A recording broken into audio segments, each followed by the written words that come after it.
नमस्कार दोस्तों, स्वागत है आप सभी का मैथ्स की इस क्लास में। तो आज की क्लास में दोस्तों हम मैथ्स के महत्वपूर्ण टाइप के प्रश्नों को सॉल्व करेंगे और ये ऐसे टाइप के क्वेश्चन हैं जो बार बार एग्ज़ाम में पूछे जाते हैं। तो आप किसी भी एग्ज़ाम की तैयारी कर रहे हो, सभी के लिए बहुत ही महत्वपूर्ण क्लास होने वाली है।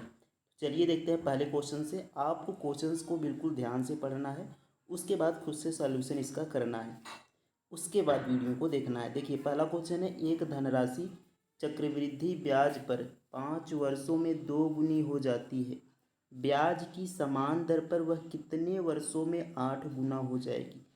तो कंपाउंड इंटरेस्ट का दोस्तों इस टाइप का क्वेश्चन एग्जाम में पूछा जाता है। तो चलिए देखते हैं इसे कैसे सॉल्व करेंगे। कह रहा है कि 5 वर्षों में 2 गुनी हो जाती है, यानी कोई अगर प्रिंसिपल या मूलधन हम मान ले एक है तो वह कितनी हो जाएगी, 2 गुनी हो जाएगी। कितना समय लगेगा, 5 वर्ष लगेगा।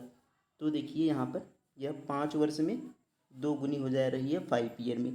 अब देखिए कह रहा है कि वह समान ब्याज, यहाँ पर ध्यान देंगे, ब्याज की समान दर पर वह कितने वर्ष में 8 गुनी हो जाएगी।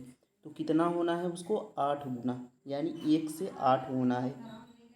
1 से 2 होने पर 5 साल लगते हैं, 1 से 8 होने पर कितना साल लगेंगे। तो इस 8 को हम क्या करेंगे, इसको स्क्वायर के रूप में बना लेते हैं। जैसे ये 2 के पावर कितना होगा, तो 8, तो 2 8 को 2 के पावर 3 लिख सकते हैं हम।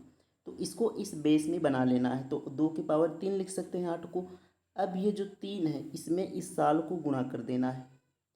5 ईयर लगते थे 1 से 2 होने में, तो 1 से 8 गुना होने में यहाँ पर 5 तियाँ कितना लगेंगे, 15। इस दोनों को गुणा कर लेंगे तो 15 ईयर लगेंगे। कितने, 15 साल लगेंगे। तो ऑप्शन ए हमारा क्या हो जाएगा, राइट आंसर हो जाएगा। तो इस तरीके से आप बिल्कुल आसानी से ये सॉल्व कर सकते हैं। देखिए 1 से 2 गुना होने में यानी एक ब्याज मिलने में 5 साल लगा। अब 1 से 8 गुना हो गया, 7 ब्याज मिलने में कितना समय लगेगा। तो इस दो, यहाँ पर जो 8 है इसको इसके बेस में बना लेना है, 2 के पावर 3 लिख सकते हैं। अब 5 का 3 में गुणा करेंगे तो ये हो जाएगा 15 साल। नेक्स्ट क्वेश्चन देखेंगे।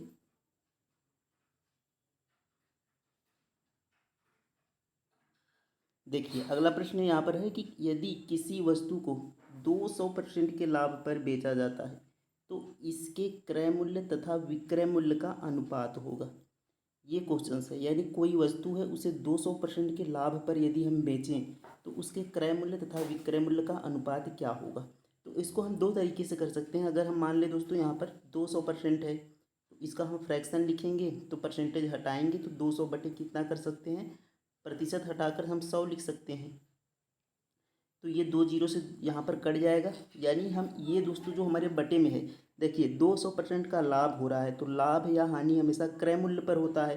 तो ये जो बटे में है ये हमारा क्या हो जाएगा, हमारा क्रय मूल्य हो जाएगा, हमारा सीपी हो जाएगा, कॉस्ट प्राइस। अब इस पर दोस्तों 2 का क्या हो रहा है, प्रॉफिट हो रहा है, क्योंकि अगर 1 का हम 2 निकालेंगे कितना प्रतिशत है, तो ये कितना है, 200% होगा।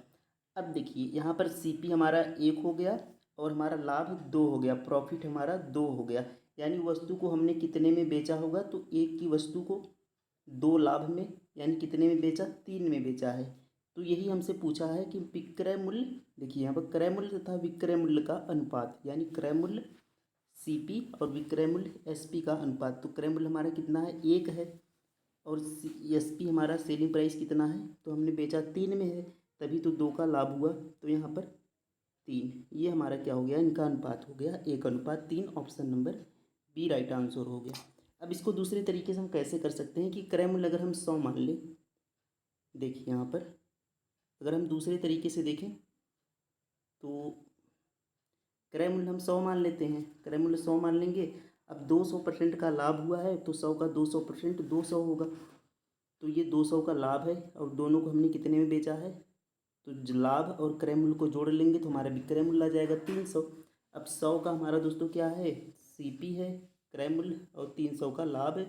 दोनों को काट लेंगे तो 1:3 का हमारा रेशियो आ गया, ऑप्शन नंबर बी। तो इस तरीके से भी आप सॉल्व कर सकते हैं। तो ये भी क्वेश्चन आपको अच्छे समझ में आ गया होगा। नेक्स्ट क्वेश्चन देखेंगे।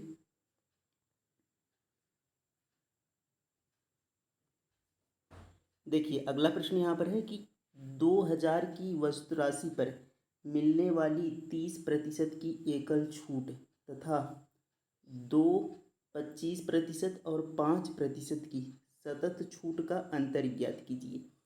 अब देखिए इसमें हमसे पूछा है कि जो 30% का छूट मिला है और 25% और 5% का दो छूट, ये कितना परसेंट यहाँ पर इनका अंतर दोनों का पूछा है। तो इनके लिए बेस्ट तरीका दोस्तों यहाँ पर हो सकता है कि एक छूट 30% है एकल, और इन दोनों को हमें एकल छूट बनाना है। तो कैसे बना सकते हैं, ये फार्मूला जो हमने अभी किया था, X plus Y plus X Y upon 100। तो एकल छूट निकालने के लिए ये बेस्ट फार्मूला है। तो हम कैसे निकाल लेंगे, देखिए 25% है, 5% है, तो छूट है तो यहाँ पर हम माइनस में लिखते हैं इन्हें।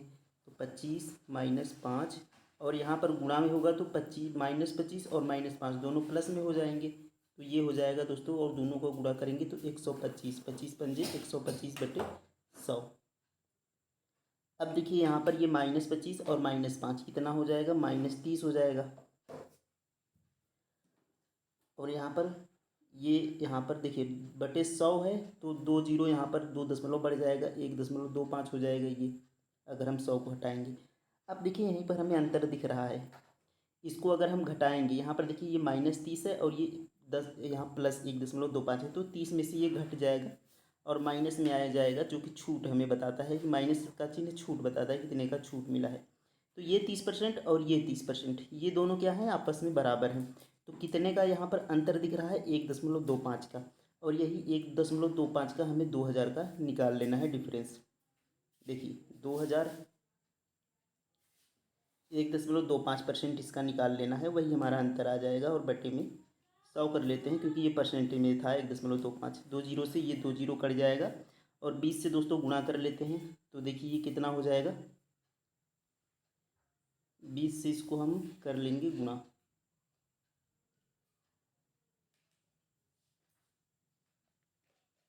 देखिए 20 से गुणा करेंगे तो 20 पंजे 100 के जीरो, 20 दूना 40, 40 10 50 को जीरो, हाथ में 5, हासिल 5 लगेगा, 20 एक कम 20, 20 5 25, और 2 अंक पर जीरो यहाँ पर लग गया दशमलव, और केवल आ गया हमारा 25। तो option number B right answer हो जाएगा। तो ये इसका बढ़िया तरीका है, और भी तरीके हैं इसको सॉल्व करने के, तो आप जो भी तरीके सॉल्व किए होंगे बेस्ट है, लेकिन ये तरीका भी इसका सबसे अच्छा है।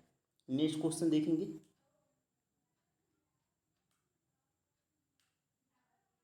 देखिए ये अगला प्रश्न है कि 500 मीटर लंबी एक रेलगाड़ी 78 किमी प्रति घंटा की चाल से चल रही है।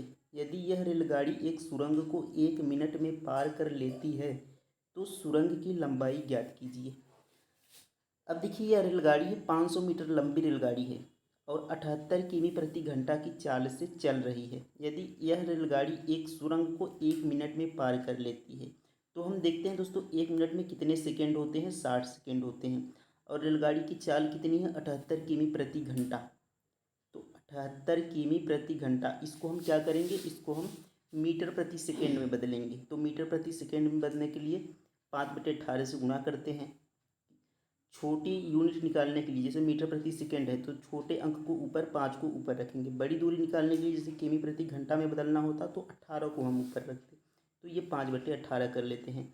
अब यहाँ पर हमने 1 मिनट जो कि 60 सेकेंड होता है, इसमें हमने गुणा कर दिया है, तो इससे हमें पता चल जाएगा कि ये 1 मिनट में कितनी दूरी चली है ट्रेन, और उस हिसाब से दोस्तों हमारी टोटल दूरी आ जाएगी, और उसमें से अगर हम ट्रेन की दूरी घटा देंगे तो हमारी सुरंग की लंबाई आ जाएगी। देखिए अब यहाँ पर हम इसे सोल्व करते हैं, तो 6 तिरिक 18 हो जाएगा और 6 दहा में 60 हो जाएगा, ये यहाँ पर 10 होगा। 6 तिरिक 18 और 6 दहा में 60। अब 3 से काटेंगे दोस्तों, तो यहाँ पर देखिए 3 दूना 6 और 3 छक 18, 26 आ गया 5। अब ये टोटल हमारा आया 10 गुणा 26 गुणा 5, तो 5 से हम गुणा कर लेते हैं 26 में, तो ये हो जाएगा 5 छक 30 के जीरो, और 5 दूना 10 3 13, और 1 जीरो ये। तो हमारी टोटल जो दूरी आई है दोस्तों 1300 मीटर आई है। कितनी, 1300 मीटर। अब इस 1300 मीटर में ट्रेन की भी लंबाई शामिल है, क्योंकि ट्रेन जब किसी बड़ी चीज़ को पार करता है, जैसे पुल हो गया, सुरंग हो गया, या कोई और ट्रेन हो गया, तो उसकी दूरी और अपनी दूरी दोनों को पार करता है। तो इसलिए हम ट्रेन की दूरी इसमें से घटा देंगे, तो 1300 में से क्या करेंगे, ट्रेन की दूरी को माइनस कर देंगे 500 मीटर। तो 13 में से 500 मीटर घटा देंगे दोस्तों, कितना आ जाएगा, 800 मीटर यहाँ पर आ जाएगा तो 800 मीटर ये सुरंग की लंबाई आ जाएगी। Option number A right answer हो जाएगा 800 मीटर। उम्मीद है ये क्वेश्चंस भी आप सभी को समझ में आ गया होगा। नेक्स्ट क्वेश्चन देखेंगे। देखिए अगला प्रश्न है यहाँ पर कि यदि 5,000 की धनराशि एक वर्ष के समय में 5700 हो जाती है तो उसी दर से 7,000 की राशि ब्याज दर पर 5 वर्षों में कितनी हो जाएगी।